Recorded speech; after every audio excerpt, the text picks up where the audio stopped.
ST कर्मचाऱ्यांच्या बैठकीत तोडगा नाहीच। उदय सामंत आणि कर्मचाऱ्यांची बैठक जी आहे ती निष्फळ ठरलेली आहे। एसटी कर्मचारी आता संपावरती ठाम आहे। आज दुपारी 12 वाजता उदय सामंत आणि कर्मचाऱ्यांमध्ये बैठक झाली होती, परंतु ही बैठक निष्फळ झाली आहे। तोडगा काही निघालेला नाहीये, त्यामुळे एसटी कर्मचारी आता त्यांच्या संपावरती ठामच आहे।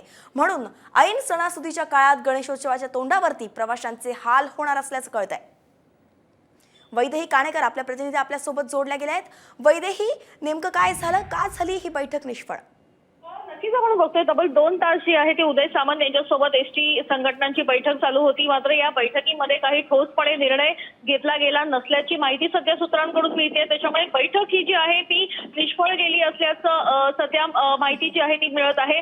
त्यामुळे आणखीन एक दिवस संघटनांना वाट बघावी लागणार आहे, कारण उद्या मुख्यमंत्री एकनाथ शिंदे यांनी बैठक बोलवली आहे। संध्याकाळी 7 वाजता ही बैठक बोलवली आहे आणि या बैठकीमध्ये ज्या प्रमुख 3 मागण्या आहेत त्या मान्य होत आहेत का याकडे खरं तर प्रत्येकाचं लक्ष आहे की यातून काही सुवर्ण मध्य निघतोय का, हे देखील याची देखील चाचपणी सध्या केली जात आहे। कारण ऐन गणेशोत्सवाच्या काळामध्ये एसटी कर्मचाऱ्यांनी पुकारलेल्या या संपाचा फटका चाकरमान्यांना बसतोय।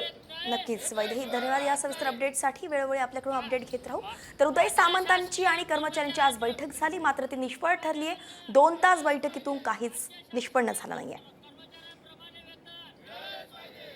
तर उदय सामंत आणि कर्मचाऱ्यांची बैठक जी आहे ती निष्फळ झालेली आहे। एसटी कर्मचाऱ्यांच्या बैठकीत तोडगा निघालाच नाहीये, त्यामुळे आता सगळ्यांचं लक्ष आहे उद्याच्या बैठकीकडे। उद्या मुख्यमंत्र्यांसोबत कर्मचाऱ्यांची बैठक होणार आहे, त्यावेळी तरी तोडगा निघतो का हे पाहावं लागणार आहे। परंतु प्रवाशांचे या दरम्यान प्रचंड हाल होत आहेत। कर्मचारी संपावरती ठामच आहेत।